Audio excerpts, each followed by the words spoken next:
Бүх цэгийн үзэж байгаа үзэгч та бүхэнд хэлцэх үг дугаар энэ удаад их нартай байгалийн нөөц газар дээрээс үзэгч та бүхэнтэй холбогдох зочдыг уулзуулж байна. За энэ удаад бид тусгай хамгаалалттай газар нутаг.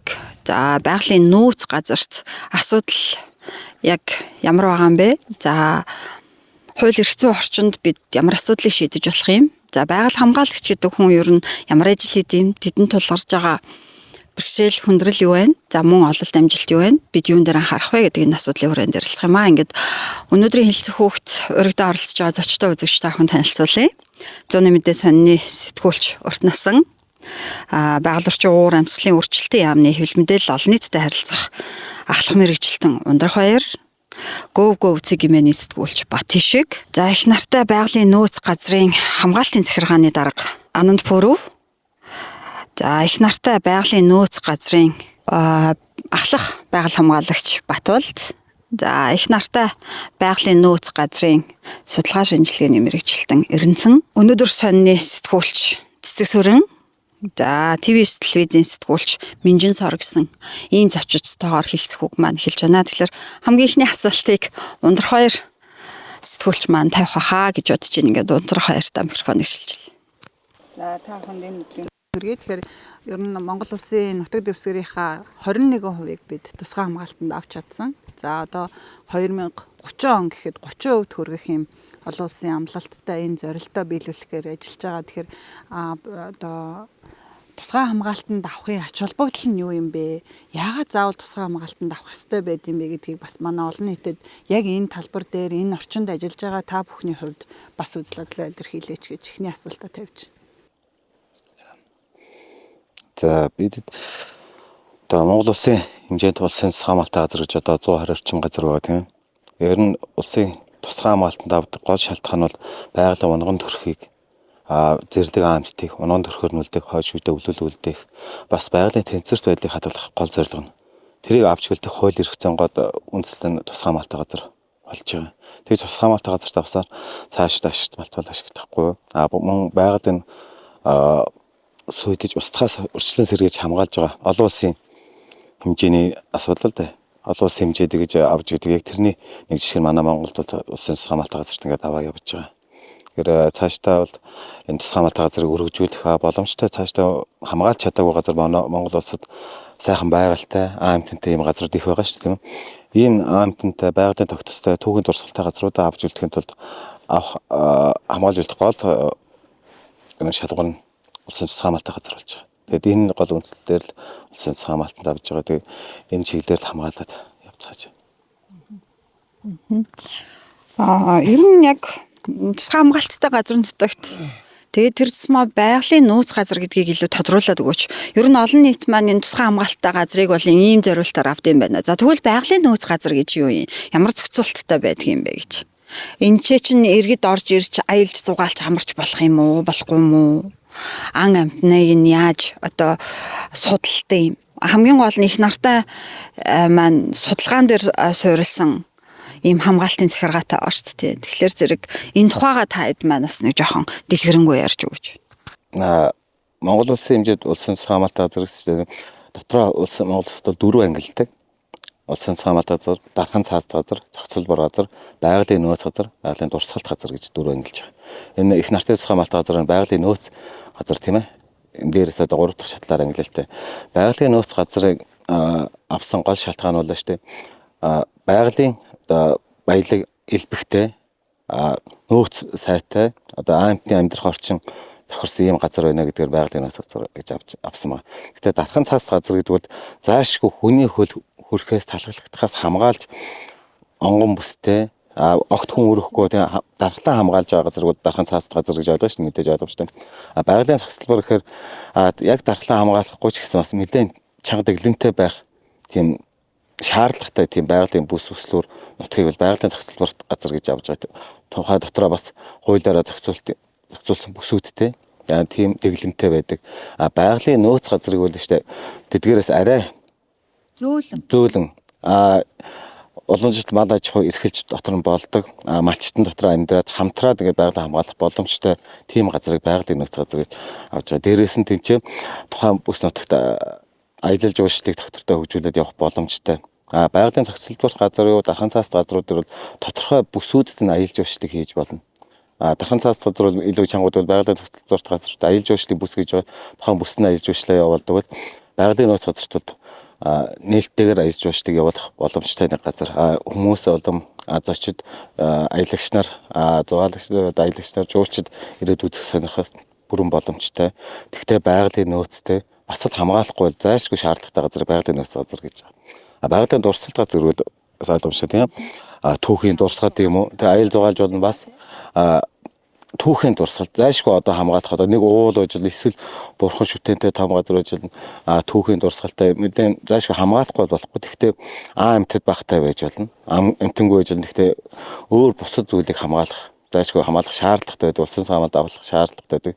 Тийм газрыг байгалийн дурсгалтын англиар бас авсан байдаг. Энэ нэг нартын байгалийн нөөц газар бол ер нь 2000 оноос хойш тасралтгүй тийм мониторингийн судалгаа буюу урт хугацааны судалгаа явуулж байгаа. Энэ дээр бол илүү их энэ судалгаан дээр суурилсан байгаль хамгаалал гэдгийг үзүүлэхэд бол заавал судалгаа шинжилгээ энэ ан амтан ийм байна, тийм байна гэсэн судалгаа шинжилгээнд дээр суурилсан байгаль хамгаалал гэж явуулж байгаа. За их нартын байгалийн нөөц газар нь түр андраа дээр нэмээд хэлгээд ер нь нөөц газар бас нэг хамгаалтын захиргаа гэж юусоо байдгүй.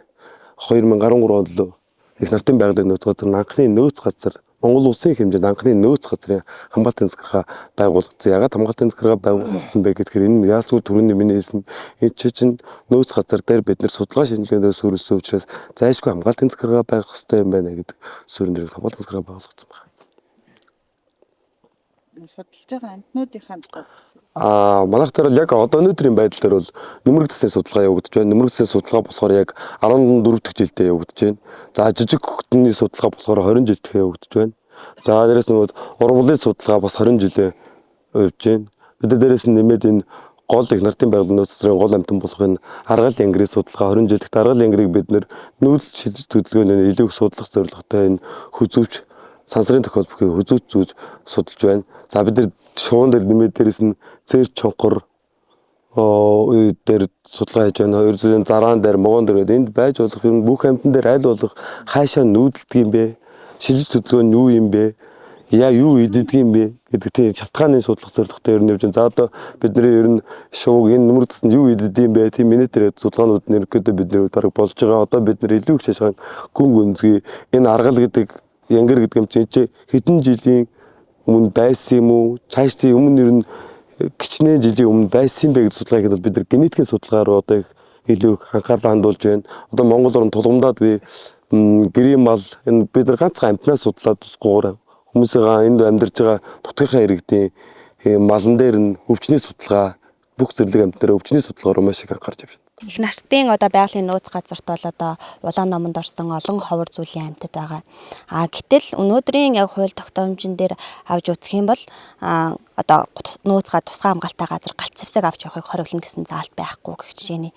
Одоо завдсан гэдэг заалт байхгүй учраас хариуцлага одоо хүрэх эзэндээ хүрэхгүй байх жишээний ийм асуудлууд байгаа. Тэгвэл одоо тусгай хамгаалттай газар нутгийн тухай хуулийг хилэлцэж байгаа энэ үед ямар байгаль орчны чиглэлээс та бүхэн маань одоо ямар зүйл заалтыг зайлшгүй тусгах шаардлагатай гэж үзэж байна вэ? Одоо хууль тогтоомжийн зүгээс ямар дэмжлэг хэрэгтэй байгаа вэ?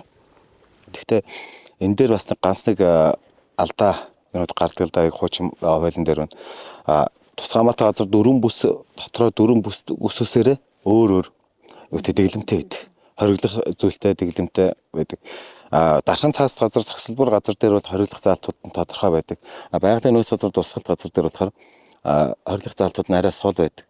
Одоо жишээ нь манай яг байгалийн нөөц газар дээр хэр чинь зэрлэг амьтан агансан, барьсан, уул уурхай ашигласан, одоо түүсэн, ухсан гэх юм уу тийм ээ. Байгалийн эсрэг тийм хэрэг үйлдэлсэн хойно нь хариуцлага үлдээдэг тийм заалт байгаад байдаг. Тэгтэл манай байгаль хамгаалагч нар албан хаагчдад явж байгаад зөрчил хийх үйлдэх гээд явж байгаа барина. Асуудлууд өндөд хар барьдаг байхгүй. Тэгэхээр яг хуулийн дээр завдсан гэсэн заалт байхгүй учраас тэрийг нотлоход хэцүү болчихдог. Тэр болгоно байгаль хамгаалагч ямар хөөгөө явж хат баримтжуулж байгаад барихгүй хойноос нь ямар зураг бичлэг дараа зогсох боломжгүй учраас чинь мэдээж очиад саатуулж зогсон шүү дээ. Тэгтэл нөгөөх нь хуулийн дээр очиад шүүх дээр очиад прокурор дээр очингуудаа энэ хариуцлагуудыг юу болохгүй, сакс болохгүй байна гэд буцаж байгаа жишээтэй. Дээрээс нь тусгай хамгаалалт газар дотор галт цэвсэг авч явахыг хориглоно гэдэг заалтыг байгалийн нууц газрын ангил дээр байхгүй болсон. Гэхдээ одоо шинжилсэн хуулийн төсөлд бол саналаа өгөөд манай байгалийн нууц газруудын тусгай хамгаалалт газруудын зүгээс нэлээдгүй саналаа өгсөн байгаа. Шинжилсэн найруулгын өндөр галт цэвсэг авч явахыг хориглоно. Жишээ нь тусгай хамгаалалт газарт гэрийн нохой зөвшөөрлгүйгээр дагуулж явахгүй гэсэн тиймэрхүү заалтууд нэмж орж байгаа бас даваа тал байгаа. Гэхдээ бас Учир шалтгааны нэг жишээгээр тайлбарлаад өгөөч. Баталд байцаагчид ер нь тийм тохиолдол гарч ирсэн үү? Гар нүцгэн тэмээ буута эсвэл ингээд ийм завдах гэж байгаа үйлдэлтэй таарад ер нь тэгээд яах вэ? Гар нүцгэн уулзахаар чинь тэг ан хийх гэж явж байгаа юм биш шүү дээ. Тэгээд энэ бид нар тохиолдсод манай дарга хүртэл өөр яг өөрөө тоол мөрдөж барьж авчихсан. Бидний нард нөө хар зүйлтэг хэрэгүүд ямар гарч байгаад. Тэгээд шөнийн 3 цаг өнгөрч ирсэн. Бид нар одоо шатуун адилхан өнгөрлөдөө харийг эцгэж итлэгийн тэгэл тусаал орж ирэл ерөөсөө яг гэрэлтүүлээ. Өөрөөр хараал байсан. Өөр яг цөм өчтөн ороод амтны нэг гэрэлд нь явж байгаа харагдаад те. Одоо яг алхах чинь гээд. Одоо энэ алуулахгүй. Алахгүй бол хэрвээ алчих юм бол энэ чинь те бид нар эд бүрийн баримттай бүрэн барих боломжтой гэж хуулийн дээр үзсэн байхгүй. Тэгэхэд бид нар болохоор тэрийг алуулж хамгаалахгүй гэж би гэсэн чи дарга зааж өгвөл яах вэ? Тэгээ мотоциклтэй яваад очиж яг зогссоод яг очиод зогстол зүрж хөдлөөл тавтаацсан. Тэгээд бид нар яах вэ? Мотоциклын унтаатан дандаа зүг үүснэ гэж яах вэ? Хожид нэмлэгдэл авч байгаа. Дараас нь дарга маань бас машинтайгаа мөрдөж явсаргаа шүн барьж аваад. Тэгээ буулцгийг маргаад авсан бид нар баг өөрснөө буруутсан. Яаж буруутсан? Тэвчүүд даалаагүй багт нь бид бүрийн баримт бид нар шүн малдаа явж исэн. Малдаа явж исэн. Шүн буулцэгтэй би ч өөрөнтэй буулцэгтэй малдаа явж. Тэгээ бид нар баригдсан.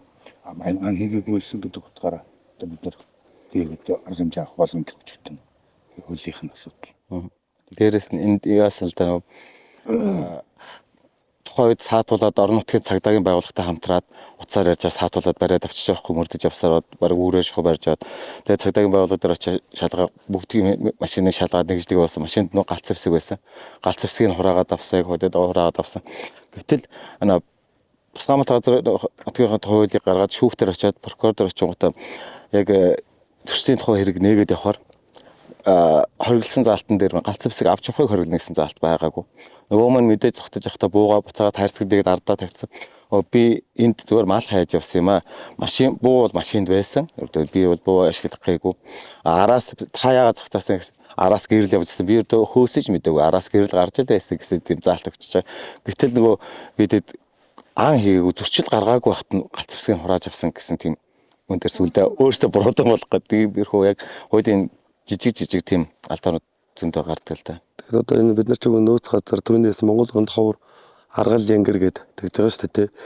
Бид нэр алгаас өмнө өгнөөс хайрлаа хамгаалах гэж л энийг судалгаа шинжилгээ хийгээд байгуулгаас бид нар алсан хойно нь бол ингээд өдөр чи ямар ч үр дүнгүй буруутан болох гэж гинт хэрэгтэн болох гэж байгаагүй учраас энэ чинь үн бол ингээд өржсөн сэргээлээ та нар энийг агнж болохгүй маа агнуул ийм аюултай зүйл хуулиндаа ийм байгаа шүү гэж өржсөн сэргээлд ингээд олон нийтэд илүү их мэдээллийг бас албаасаар тараахаар те энийг нэг агнж болохгүй шүү тэрв та нар аргал янгэрийг алвал ийм юу байгаа шүү хуулийн заалт төлбөр мөнгө нь ийм шүү гэдэг бид нараас илүү их бас иргэдэд мэдээлэл өгөх нь хамгийн чухал юм шиг байгаа юм бас иргэд бас илүү их мэдээлэл хоморцсноос те энэ хуулийн заалтуудыг мэдэхгүйгээс болж энэ одоо агндаг ч юм уу те нэг бол энэ сонирхлоороо явдаг ч юм уу тийм болцоочод бид нар мэдээллийг илүү их чанарлагаар хүргэмээр юм шиг байна. Дээрээс нь яс энэ дээр дахиад нэг байгаа. Энэ хуулийн үн дээрээс байгаль орчны улсын байцаагч ирэх аваад тэгээд ажиллаж байхад тусгай хамгаалалт газар дээр ингээд авдаг байхгүй. Улсын байцаагч ирэхдээ хэн шалгалтай ажил хийгээл явна. Бид чи хамгийн гол нь урьдчилж хамгаалах учраас байнга урьдчилан иргэдэд мэдээлэл өгж урьдчилж эргүүлж төршил гарахгүй гэж ажиллаж байгаа байхгүй. Тэгтэл жилийн эцээр ажилд өгөндөг улсын байцаагчийг ажлыг дүгнэхдээ төршил илрүүлсэн зөрчлөөр нь дүгнэдэг. Тэгтэл аймгийн прокуророос байж байгаа юм уу юу прокурорын газраас дандаа мэдээлэл бичигэрнэ. Танах улсын байцаагч ирэх аваад 3 жил боллоо. Нэг зөрчил илрүүлсэнгүй гэдэг. Бидэд бол нөгөө урьдчилан сэргийлэх ажлаа сайн хийснийгээ төлөө ажлаа паркод орчингодод ажил хийгээгүй болждог үргэлжлээд байгаа байхгүй хамгийн гол нь заавал нэг хэрэг гаргуулаа бид тэрийг илрүүлж ажил хийсэн болох гэдэг. Бидний гол ажил нь урьдчилан сэргийлээд өдөр шөнөгүй одоо 9 сарын 20-аас 12 сарын 10 хүртэл шөнийн эргүүл гарч байгаа хар сүлт хийсгийг хамгаалах гэдэг. За 100 таргун дээр чинь бүгдийг зөрчил гаргахгүй бол хөдөлгөөн мэдрэгчтэй камер тавьж нөх болгон дээр камер тавиад гэж бид урьдчилан сэргийлэх ажлаа сайн явуулдаг. Гэтэл зөвлөд өөрсдөө нэг прокурор дэж байгаа зөрчлийн хэрэг илрүүлэхгүй та нар усан байцаагч ирэх чинь буцааж авах гэсэн ураана гэсэн тиймэрхүү янз бүрийн зөрчил бас гардаг. Хууль эрх зүйн дээр. За яг их нартын тусгай хамгаалтын газрыг тойроод яг хэдэн малчин өрөх одоогоор амьдарч байгаа вэ? Тэгээ яг малч дэргэдийн зүгээс яг байгаль хамгаалах ажилд яаж оролцож байна? Та бүхэн одоо танай хамгаалтын захиргааны зүгээс ямар сургалт сурчлагын ажлыг хийж байгаа вэ? Их нартын тусгай хамгаалалтын газрын дотор болон түүний орчинд одоогийн байдлаар яг дотор нэг 80 орчим өрх байдаг. Энэ байгаль хамгаалах бүлэг нөхөрлөл гэдэг манай дээр 2009 оноос хойш гэдэг цовд байгуулагдаад одоо нэг 3 нөхөрлөл нэг малчтын бүлэг гэдэг 4 бүлэг нөхөрлөлд хуваагдаад 90% нь хамрагдаад явж идэг. Энэ нөхөрлөл бүлгүүд маань гол нь чиглэлээр үйл ажиллагаа явуулдаг. Нэг нь гар урлалын бүтээгдэхүүн хийж одоо өөрхийн орлогоо олохоос гадна байгаль хамгаалах ажиллагаанд оролцдог байх жишээ нь. Нэг нь бэлчээрийг хамгаалах, бэлчээрийг сэлгээ ашиглах, малынхаа тооноос чанар гэдэг юм бэлчээрийг хамгаалахад бол тийм үйл ажиллагаанд оролцдог. Нэг нь байгалийн одоо хуучин тусгай хамгаалалтын газарт авахаас өмнө ухагдсан сэдэлсэн газар усан тэрийг нөхөн сэргээгтэр төсөл бичээд тэрийг эргэжүүлж явах жишээ нь. За бусд нь зарим дараагийн нөхөрлөл нь хөдөлмөрөө хоршоос гадна одоо тусгай хамгаалалтын газар дотор байгаа булаг шанд худыг арчилт тордох ихийг хамгаалах тал дээр бас хамтарч манайхтай хамтарч ажилладаг тийм нөхөрлөлүүд байгаа. За энэ малчин өрхүүд манай дээр хамгийн гол хамтарч ажилладаг байгаль хамгаалах, мэдээлэл өгөх, тусгай хамгаалалтын газруудад мэдээлэл өгөх, за с ิจ гтэй машин явж гэн тийм ангийн мэдээлэл өгөх тал дээрээс хамгийн гол хамтарч ажилладаг. Гол манай тусгай хамгаалалтын газрын гол хамтарч хийдэг бол төлхөр хүмүүсний одоо нутгийн иргэд болж идэг. Тийм. Тэгэд нэмэд нэг юм хэлэхэд нөхөрлөл бүлэг болгоноос төлөөлөл болгож байгаль хамгаалагчдын байдаг. Энэ одоо өчигт нөхөрлөлийн одоо өчигт төгсөөс намайг дэмжиж за энэ байгаль чи манайхаас чи нөхөрлөл болгоноос нэг байгаль хамгаалагч байна гэсэн. Энэ нөхөрлөл бүлгүүд нь одоо сая 4 нөхөрлөл бүлэг гэж байгаа. Тэр бид нар бас судалгаа шинжилгээнд дээр яаж хамтарч ажиллаж байна вэ гэхээр аргал ангира 10 сард 9 сарын сүүлээр барихтаа бүгдийг татан оролцуулж энэ аргал ангир барихад оролцуулаад тэрэн дээр гайлах нэг иргэдийг болохоор дутгийн иргэдэг санхүүгээр дэмжих гэсэн зорилготой бид нар бас яваад байгаа. Тэгээд за нөмрөг тасаа хэлж төлөөлөгч гэдэг эдгээр бүгдийн аль болох нутгийн иргэдийг бүгдийн энэ нэг ан амьтны талаар илүү их мэдлэгтэй болгохын тулд аль татан оролцуулж ирдэг. Одоо энэ бидний түрүүнээс нэг чулууны арга гэдэг. Нэг чулууны арга гэдэг төлбөрийг одоо бид нэр энэ жил хэрэгжүүлэх гээд одоо энэ эрэгтэйчүүд нь дандаа эрэгтэйчүүд нь морь мотоциклтэй ирээд аргал барилт оролцож байна. Одоо эмэгтэйчүүдийн бид нэр энэ нэг чулууны арга гэдэг юмыг та нар яг гэрийнхээ хажууд эвдрээд байгаа хөрсгөж байгаа шүү дээ. Хөрсний эвдрэл гэдэг юм айгүй Монгол орнд өндөр түвшинд явагдаж байгаа болохоор өмнө бороо шигэж ордогс одоо гинт хасгаал үер буугаад хөрсний эвдрэл зүрхээ өдөөж яг гэрийнхээ орчинд байгаа энэ 10 газрыг танд ийм мөнгө өгье. Энэ мөнгөөр та яг энэ гэрийнхээ хажууд байгаа 10 энэ эвдэрсэн газрыг та нэг чулууны арга бид нар аргын заагаад өгөн нэг чулууны аргаар хийгээч гэсэн ингэ татаа оролцуулах нь одоо энэ жилээс эхлээ хийж байна.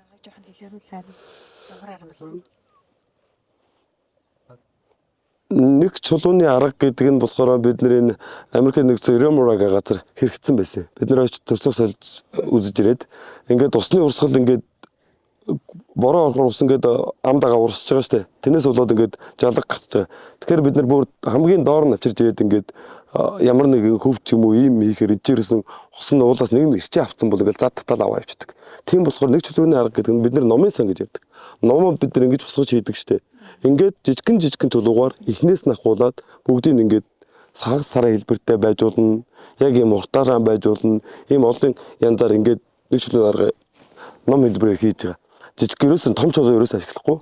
Жижигэн чулуу ашиглаад ингэж хийгээд тэгээд тэр эхэн дээр нэгээд маш олныг ингэж доош нэгээд энэ нь болохоор ингээд маадэр одоо чи үр дүнгууд нь гарсан байгаа л да. Энэ болохоор нэг 2 жилийн дотор чинь бороо ингээд гавтэйгээр нь тавьчихаар ингээд өнхрүүл аваа явчихдаг. Босгоод өрчгөр ингээд бороо ингээд орохтой савсраар нь ороод тэнд ингээд ис үлдээд за тэгээд бид нар урмуулын үр тэнтэй орж ирж байгаа. За амьтны баас орж ирж байгаа. Тэргүүрэн болоод энэ дорхно хөрсчөөд тэндээс 2 жилийн дотор ер нь ингээд яг тэр газар ингээд өмнөшгөө хэвийн байдалд ороод урмуул ургаад сайн хөрсчөөд эхэлж байна гэсэн үг. Хөрсөнд орон тэр яг юунд орж нөгөө нэг яваадахгүй чулуунд орч ингээ хөрс болж буюу энэ урмлын үр энэ амтны баас энэ элсчин хүртэл өөрөө хөрс болж үзээ. Тэгээд хөрсчөөд яг тэгшгэн болоо бид нэр эхлээд гозоосон чулуунууд байсан бол одоо ингээ бүгд ингээ тэгшгэн болоод яг хөрсний өвдрөлөөс өмнө жалга байгаагүй юм шиг яг тэгж тэгшгэн болж өгдөг байна. Ус нөөцлөгтэй. Усыг ингээд дээрээс орж иж байгаа усыг чи ингээд гүний ус гэдэг юм чи дээрээс нь хөрсний ус гэдэг юм чи илүү доош нь нөөцөж авдаг дээр газартны шингээгээ те.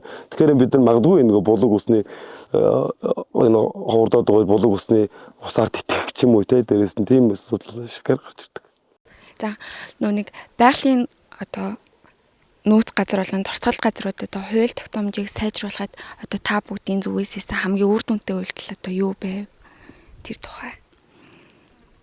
За хуулийг сайжруулахад гэсэн нь яг үр дүнтэйгээс саналууд жил болгон аймгийн прокурорын газар дээр хууль эрх зүйн асуудлыг хэлэлцэж ярьцдаг байхгүй. Энэ дээр улсын байцаагчтай бус тусгай хамгаалалтын газруудын сумдын байцаагчаар цуглаад хуулийн дээр зөрчлийн тухай хууль яаж байна вэ? Тухай шинэ хуулиудаар ямар санал авах вэ гэд санал авдаг. Тэр болгонд бас албан бичгээр болон өөрсдөө оролцож санал өгж байгаа мөн байгаль орчны яамнаас зохион байгуулсан нийт 4-5 удаа хэлэлцүүлэг болсон тусгай хамгаалалтын газрын нутгийн тухай хуулийн хэлэлцүүлэгт бас оролцоод хуулийн төсөлд саналуудаа өгөөд яг байгалийн нууц газар дээр ийм толгомж байна гэдэг. Өнгөрсөн 23 онд болсон хэлэлцүүлэг дээр яг одоо хамгаалтын захиргааны төр хувийн хвшлээр хариуцж байгаа манайхаас хойш үүсгэн байгуулсан 7 тусгай хамгаалалтын газрын хариуцж байгаа баг нийлээд яг нөөц газар дээр ийм хуулийн юунууд байна гэдгээ саналуудаа өгсөн байгаа. Гэхдээ яг 100% бол тэр хуулинд өөрчлөлт бол санал нь ороогүй байгаа. Яг тодорхой хэмжээний боломжтой саналууд нь бас цагаан дэлхийн агуун талаар тодруулж асуумаар байна. Энэ агууг тойроод ер нь 10 орчим уул уурхайн компани үйл ажиллагаа явуулдаг гэдгсэн шүү дээ, тий. Тэгэхээр ер нь энэ агуун одоо өнөөгийн нөхцөл байдал ямар байгаа юм бэ? За. Цагаан дэлхийн агуу гэдэг одоо манай их нартай тусгай хамгаалалтын газраас нэг 40 хэдэн км зайтай бас жижигхэн байгалийн дурсгал газар юу. Монгол улсын хэмжээнд хамгийн том агуу гэж нэрлэгддэг юм агуу байдаг. Энэ 1967 онд уудуурхайн компани тэслэгээний үеэр нэг ам нураад одоо ам анх одоо онгойсон гэсэн. Тэгэд их том тийм агуу байсан. Тэгээд түүнээс хойш уудуурхайн компанид чи Монгол Орос Цэцмэд гэж тухайд уудуурхайн компани ажилласан. Одоо тухайн орчин тэр жигрээ уудуурхайн лицензд олгогдоод мөн 2000 оны ихэнх 90 оны сүүл 2000 оны ихээр хууль бус ашигт олборлол олборлогчдын чи бүр нинжа нар гэж нэрлэдэг 2-300 гэртээ битүү гэж жон шухдаг хүмүүс тэр агуу дотор орж агуу орчмаас жон шалбарладаг байсан. Тэгэд бүр сүйрцэн ойр орчим гадна талын ландшафт бол нэлээд устдсан байсан. Тэгэд энэ газрыг том агуу гэдэг утга нь алдахны тусгай хамгаалтанд авъя гэж орон нутгаас саналууд нь яваад 90 онд батлагдаад улсын тусгай хамгаалтаа улсын хурлд тогтоолно гарсан. Гэхдээ энэ дээр улсын хурлд тогтоолд гарсан хэдий ч нөгөө хэдийн засгийн талбай нэг 116 хан га талбай. Гэхдээ тэрний засгийн газрын тогтоол гэж батлагдах хэрэгтэй байдаг. Эдийн засгийн баталгааж байсан. Гэхдээ тэр нь яг одоо хүртэл гарахгүй яваад. Тэр нь зэрэгэлдээ яг уурхайн яг тэр 106 га талбайг тойроод нийт 16 уулуурхайн лиценз байгаа байхгүй. Одоогийн байдлаар 5 уулуурхайн компани ашиглалтаа явуулж байгаа. Тэслэгээ хийж байна, уулуурхайн тээвэрлэлт хийж байна. Ийм үйл ажиллагаанууд явагдаж байна. Тэгээд үүн дээр манайх 2019 оноос хойш энэ цагаан дэлхийн агууг давхар хамгаалъя гэдэг аймгийн секретартай ярилцаад манайх давхар хамгаалаад тухайн агуу дээр нэг байгаль хамгаалагч томилоод ажиллаж байгаа. Тэгээ энэ агууг хамгаалахын тулд эхний удаад орчмын ландшафтын жоохон зүгээр болгоё, гайг болгоё гэдэг айраг сумын байгаль орчныг нөхөн сэргээх сангийн зардлаас сумын иргэдийн хуралд нь орж танилцуулаад 36 сая төгрөгөөр техник нөхөн сэргээлт хийх ажлыг сумд санал болгоо сум тендерээр зарлаад нэг компани ороод бүгдийн техник нөхөн сэргээлт хийсэн байгаа. Гэхдээ тэр бол зөвхөн 106 га талбай дотор. Түүнээс гадна ердөө 116 га дотор. Тэрнээс гадна бол дандаа одоо хугацсан газар хэвээр байгаа. Яг бол аль хэдийн ашиглалтын лиценз авсан туслах боломжгүй ийм газрууд байгаа. Яг одоо аван амыг бол хашцсан. Цаашаа тэнцээ хууль бус ашиглалт бол ашиглагч орохгүй. Мөн яг тархин дээр нөгөө хажууд нөгөө хоёр уурхайг тэслэгээ хийлгэхгүй байх талаас байгаль хамгаалагч маань хараад хяналт тавиад ажиллаж байдаг. Энэ дээр одоогийн 2025 онд хийх гэж байгаа нэг ажил нь нэг сард аймгийн секретарт хүсэл тавиад аймгийн уул уурхайн газар байгаль орчны газартай хамтраад айраг сумтай хамтраад тухайн орчинд байгаа 16 уул уурхайн компани лиценз эзэмшигчдийг нэгдсэн уулзалт хэлцүүлгийг хийе гэд аймгийн секретарт хүсэл тавьсан. Одоо энэ 6 сард төрийн өгсөлтийн дагуу нэг аймгаас Дорногов аймгаас ажлын хэсэг байгаль орчны хяналтын ажлын хэсэг гарч ажиллахаар болж байгаа. Тэгээд манайхаас цуг хамтраад оролцоод тухайн орчны бүх уулуурын компаниудыг эхлээ хуулийн хэрэгжилт бүх шалгалт явуулаад дараа нь тухайн компаниудад нэгдсэн нэг зөвлөгөө зохион байгуулъя. Энэ агуу ямар учиртай ямар түүхтэй юм бэ гэдгийг үзүүлээ танилцуулаад тухайн орчийг яаж хамгаалах вэ? Мөн тэгээд 5 км-ийн дотор байгаа уулуурын компаниг болж бол огт тэслэгээ хийхгүй байх. Хэрвээ тэгвэл тэслэгээ үйл тэр агуу дотор орж судлахад бол их юу байсан. Нуралт үүссэн мэт. Дандаа нөө дөрвөн жижигхэн хажууд нь тэслэгээ хийснээс удаад нуралт үүссэн мэт. Дээрээс нь энэ агуу маань дотор сарсан баг байхад нэлээд олон төрлийн сарсан баг байхаа бас амьдарч идэг. Өвөл нэг сарын жихэн дундуурч очиход сарсан баг байхаа байж идэг. Тийм нэг бас амьдрах орчин байдаг. Тийм гоё бүтэцтэй агуу байдаг л да. Сүүлийн үед бол нэг үед сошиалар буруу юу гэж сарсан баг байхаа үүр нээдрэгээд янз бүрийн асуудал гарсан. Тэгтэл хүмүүс буруу ойлголтоос болж тэндээс очиж үзсэн байлаа. Тэгтэл нөгөө сарсан баг байх маань өөрөө үүр застгүй. Хизээч үүр застгүй. Зүгээр зулцаг гаргадаг, өндөг гаргадаг, тийм зулцаг гаргадаг тийм амьтан байхгүй юу? Тэгтэл тэр цагаан талын агууд байгаа тэрийг бас хамгаалахын тулд тэр амьтдыг бас байлгахын тулд тэр орчмыг заавал цаашгүй хамгаалах. Дээрээс нь энийг бид хамгаалаад хав дараа тавих ш орчмын гой сэргийгээд Монголын хамгийн том агуу гэдэг утгаар нь нуралт бүх юм бэхжүүлэлтийг хийгээд шат орох шат аюулгүй байдлаар хангаад яванда аялал жуулчдын Монголын болон гадаадын том маш том аялал жуулчдын бүтээгдэхүүн болох боломжтой. Тийм их гоё үзэсгэлэнтэй дотор бол үзэсгэлэнтэй тийм газар байдаг. Сүүлийн үед болохоор цагаан дэлхийн агуугаас өгсөн сарсан баг байхаа олдоод ийнэ гэдэг байгаа шүү дээ. Энэ юу нь яг юунаас үүдэлтэй энэ талаар та бүхэн судалж үзсэн үү? Энэ нь сарсан баг бол Монголын боловсролын их сургуулийн доктор Ариун Булдах шүтртэн дорын сарсан багаас судалгаа явагдаж байгаа. Энэ жил бол яг нэг хэдэн өгсөн сарсан баг байхаа олдсон. Сарсан баг байхаа гэдэг амтан бол шувуу биш. Сарсан баг байхаа гэдэг хүмүүс шувуу гэж андуураад сарсан баг бол хөхтэй амтан. Хөхтэй амтан гэдэг бол үр цулцгаан бол мемээр хоололдгоо гэсэн хүмүүст аягүй тодорхой болж байгаа юм. Тэгэхээр үүр мөр засахгүй гэсэн үг өрөөсөө. За сарсан байгаа тэр өгсөн. Тийм учраас бид нэр энэ андрах төрөө ярьлаа. Энийг бид нэр агууга илүү их судлах шаардлага аягүй их байна. Энэ дотор ямар нэгэн байдлаар хими элементийн тийм хий агуулмж байгаа юм биш үү? Хүн орж энэ дотор ч ингээд амьдарч барьж болох юм уу? Хүн орж энэ аялал жуулчлал явуулж болох юм уу? Тэ энийг аягүй сайн судалсны дараа бид нэр энэ үйлдвэрийг хиймээр байгаа байхгүй. Энэ орчны чи уул уурхайгаас дислэгнээс наагурчин өөр аргаар энэ юугаа уулуурхай ашиглалаа явуулаад байгаа юм биш үү гэдгийг аягүй сайн анхаарал хардлага байгаад нь бид нар одоо үл ягаадгүй өмнө өгдөггүй байсан амьдад сарсан багууд энэ жил сая 6 сард ороод сарсан багаас судлаад мөнх настагцлаа ороод яасан чинь тэндээс 40 гаруй сарсан баг байхаа өгсөн байдалтай болцсон гэсэн баггүй. Тэр нь энэ нь болохоор чи сарсан баг одоохондоо болж шалтгааныг бид нар мэдэхгүй л байна л да. Ягаад өгчөө гэнж энэ үйлч харцсангууд улаахаа үйл байсан шүү дээ. Хөлдөж өгөхгүй байх. Агуу бол өөрөө өвөлд ороход бол микроцтай байд юм чи энэ хөлдөж өрж өгөхгүй ямар нэгэн байдлаар энэ өвчин байна уу? Эсвэл миний түрүүний хардсан энэ ашигт матмад жоохон ондоо аргаар тэслэлгүй гэдгээр ондоо аргаар хэрэглээд байна уу? Энэ дотор хими ямар нэгэн байдлаар хий агуулмж байна уу гэдэг судалгааг цаашнаа сайн хиймээр юм шиг санагдаж байгаа. Тэгээд энэ бид нар тэгээ сарсан багуухай гэхээр ганцхан гэ шүний зүгээр нэг төвтэй амт юм санагддаг болов сарсан багуухай гэдэг бол маш их энэ дүнгэж энэ юуны усны мандал дээгүүр яваад шавж иддэг амтан. Тийм ээ. Одоо ганц усны мандал дээгүүр явдаг сарсан багуухай гэж байна. Одоо энэ хайлаас модны оройн хэсгийг шавжиг иддэг сарсан багуухай гэж ингэж маш олон зүйл өгдөг байхгүй сарсан багуухай өөрөө. Тийм болохоор энэ сарсан багуухайг бид нар зайлшгүй хамгаалаад яахын тулд зайлшгүй тийш агуун судалгаа гэж юм бол тэр нь одоо маш өндөр түвшинд орохгүй болохгүй юм аа. Ер нь бол байгаль хамгаалагч нар байгаль хамгаалъя гэж байгаа хүмүүсийг заавуулуурхааг шантажилдаг.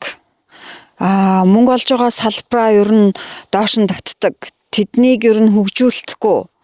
Нэг байгаль хамгаална ан амтан ургамал ярьдаг нэг ийм л хүмүүс гэж зарим хүмүүс буруугаар ойлгоод байна. Та бүхэн нэг өөр өөрсдийгөө хамгаалаад нэг үг хэлнэ.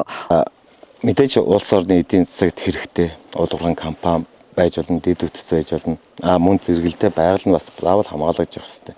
Энэ дээр манайхны одоо байгаль орчны тэрсэн байгаль хамгаалагчаар ажиллаж байгаа улс төр нэг тэр уулуурхайн компанитай холбогдоод очиод шантажлаад байдаг асуудал огт байдаг. Тийм орчин нөхцөл ямар ч орчин байхгүй. Харин энийг зэрэгцээд тэртээ рүү ашиглаад эдийн засгийн хэрэгцээтэй юу хийж байгаа бол тухайн компанитаа нийгмийн хариуцлагаар дүүцүүлэн хамгаалах төлөвлөгөөнийх нь хүрээнд байгаль орчныг хамгаалах нарийн үнэлгээний төлөвлөгөөний хүрээнд дүүцүүлэг хамгаалах гэрээ байгуулад байгаль хамгаалах төр хамтарч ажиллах боломж нөхцөл зөндөө байдаг.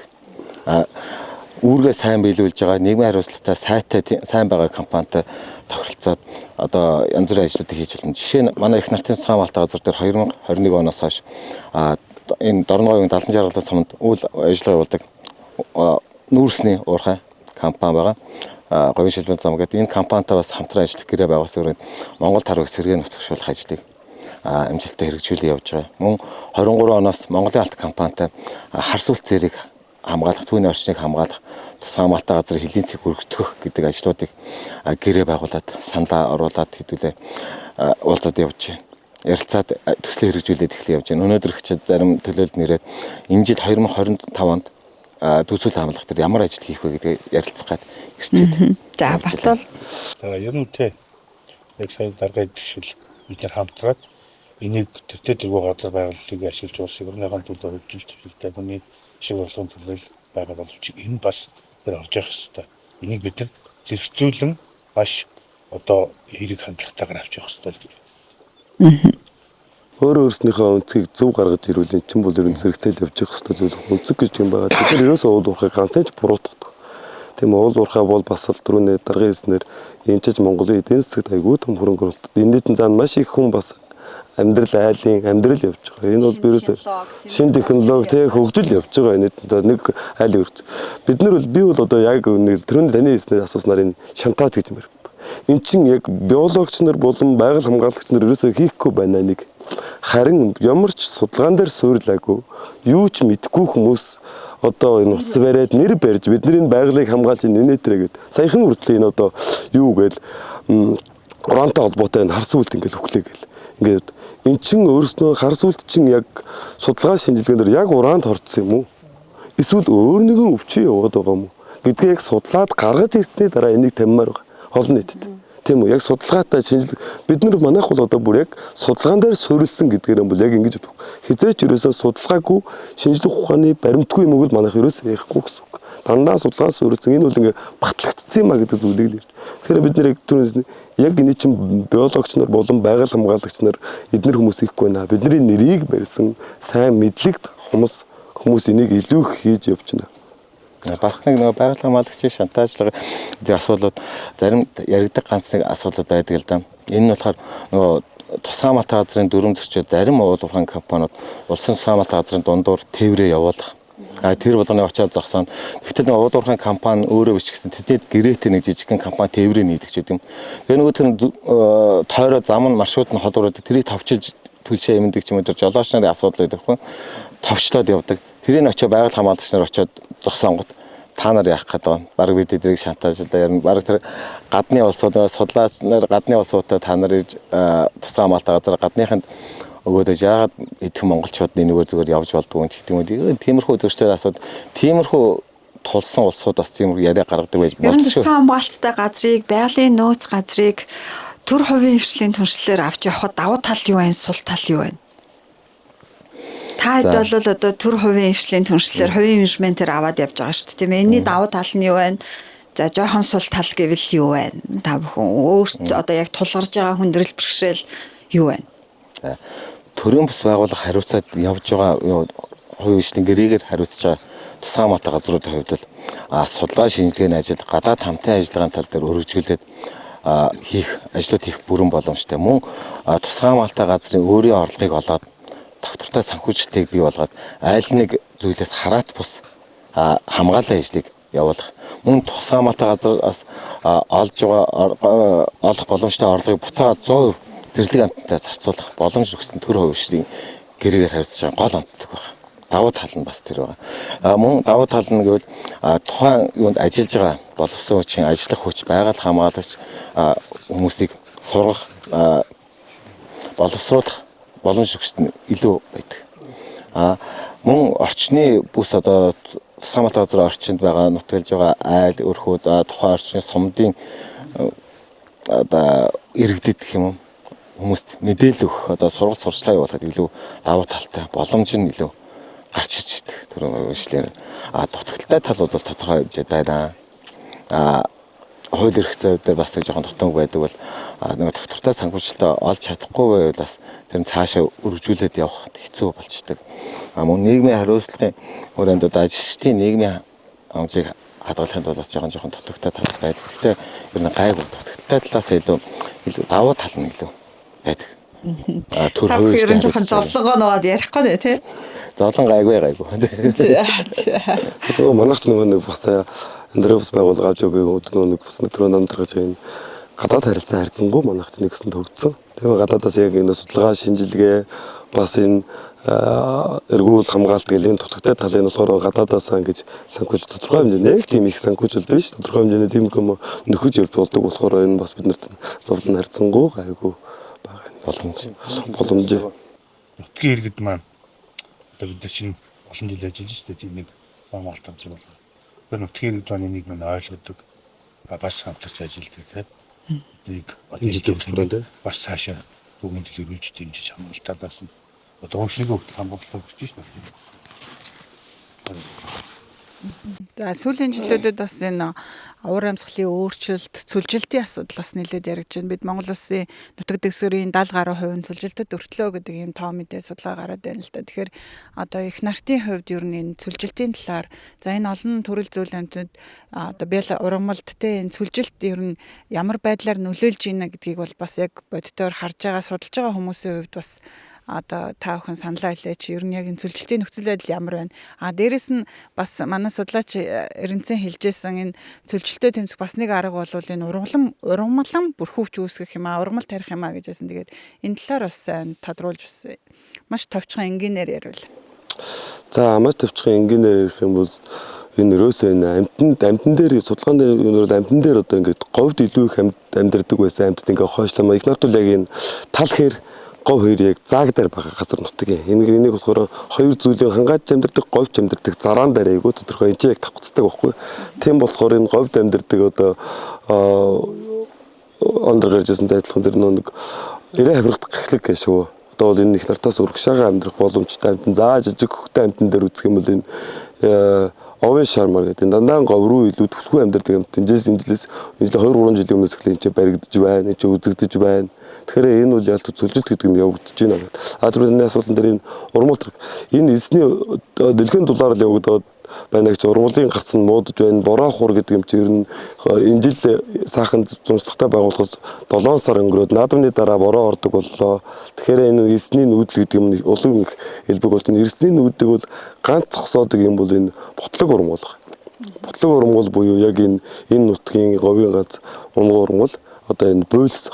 Буйлсыг ер нь илүү сайн хамгаалж гашаад ч юм уу илүү сайн гэж тэр газрыг хамгаалж өгвөл буйлсны яг энэ Ерол хэсэгт нь ис илүү их тогтож өгдөг.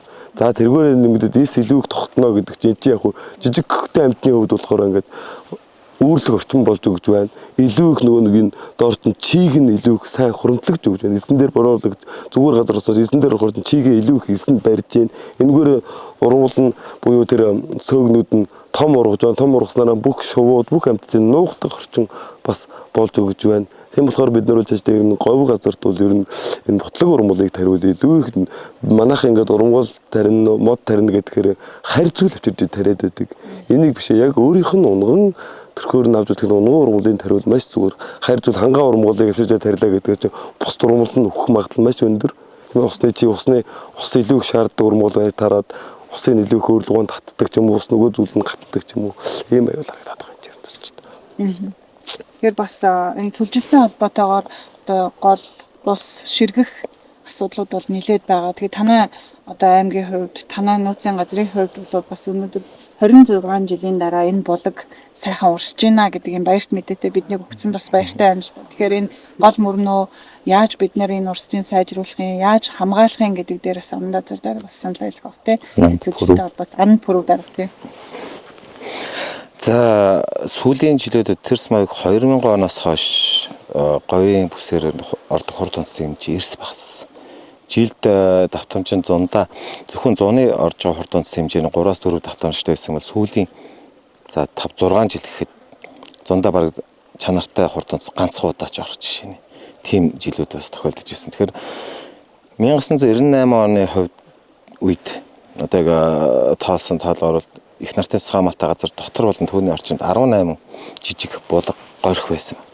Тэгтэл 2018 онд тоолоход яг урсж байгаа 4 булга үлдсэн байсан. Бус тусууд булгуудаа ширгээд албасан. Гол юу нь бол ердөө булга гэдэг чинь хөрсний бас байдаг. Хураар тэжигдэж, хур бороо орхоо байгаад сүүлийн жилүүдэд олон хоногоор ордог, говь бүсийн нутгаар хангаач ордог төсөр бороо гэдэг нь орхоо байгаад хурдонцгүй багасаад ирэхээр л ердөө булгийн гарц багасдаг юм байна. Яг хөө энэ өнөөдөр бидэд яг энэ сайхан горхны булгийн хажуу сууж байгаа энэ булг маань бас хуучин яг 2000 баг 97 98 оноос хойш ингэж урсгаа байчаад байсан. Тэгтэл өнөөдөр бол буцаа сайхан урсаж байна. Энэ өнгөрсөн жил 2024 оны 100 намар их хурдонцороод өвөл өнгөрсөн 24 оны намар энэ 25 оны хавар бас чих сайн хийсэн.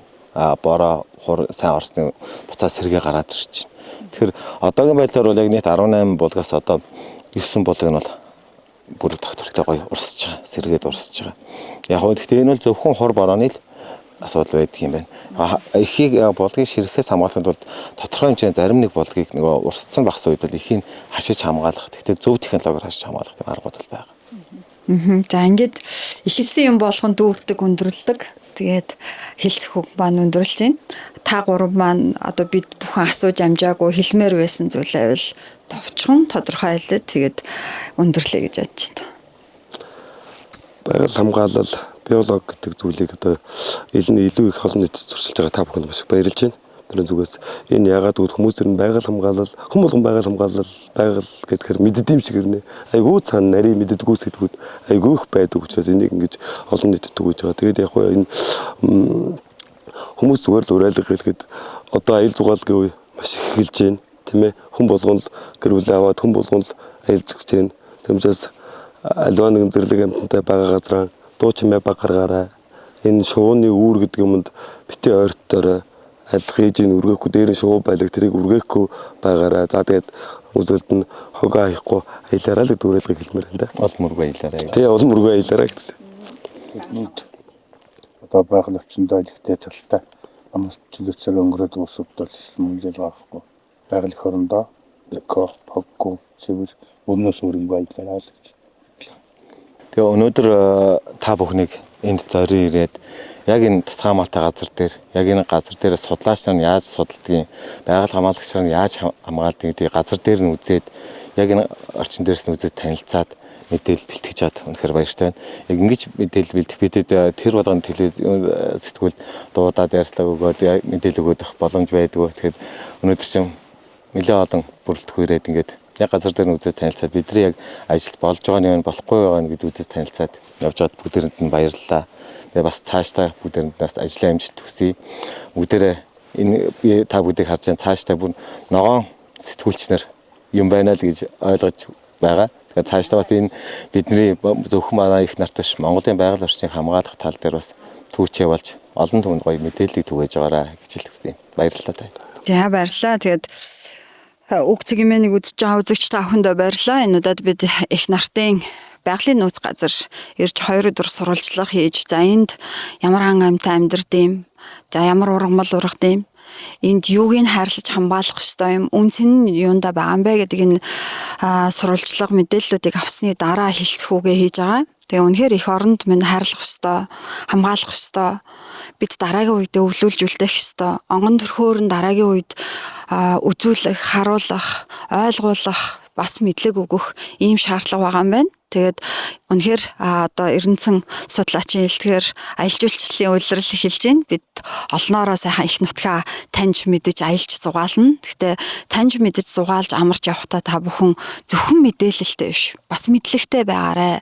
Энэ байгаль дэлхийд чинь ан амьтанд чинь хайрлах, ойлгох, учир шалтгаан өөр хоорондоо уялдаа холбоотой үнэт зүйл гэж асар нандин зүйл байд юм байна. Тэгээд мэдхгүй байх гэдэг бол маш одоо харамсалтай зүйл. Тийм учраас өр хүүхэдтэй бас нэг ч гэсэн зүйлийн тухай, нэг чулууны тухай, нэг модны тухай, нэг өвсний тухай, нэг амьтны тухай бас мэдлэг олж өгч амралтаа үр дүнтэй сайхан аялцгаагаарай. Тэгээ мэдээж байгаль хамгаалагч нарын хэлдэг юм бол хогоо битээ хаяарай. Энэ түүхийн дурсгалд хад чулуун дээр битий нэрээ бичээрэй, зураарай. Тэгээд ихтлхийгээ эх орноо бас хайрлаж аялаарай гэдэг зүйлийг бол үнэхээр дамжуулж хэлдэм байна. Ингээд анхаар үзэгч та бүхэнд баярлалаа. За хүрэлцэн ирж өөрсдийн байр сууриа илэрхийлж, өөрсдийн хэлэх үгээ хэлсэн та бүхэнд баярлалаа. Сэтгүүлч дүүнерт, сэтгүүлчдэд баярлалаа. Анхаар үзэгч та бүхэнд баярлалаа.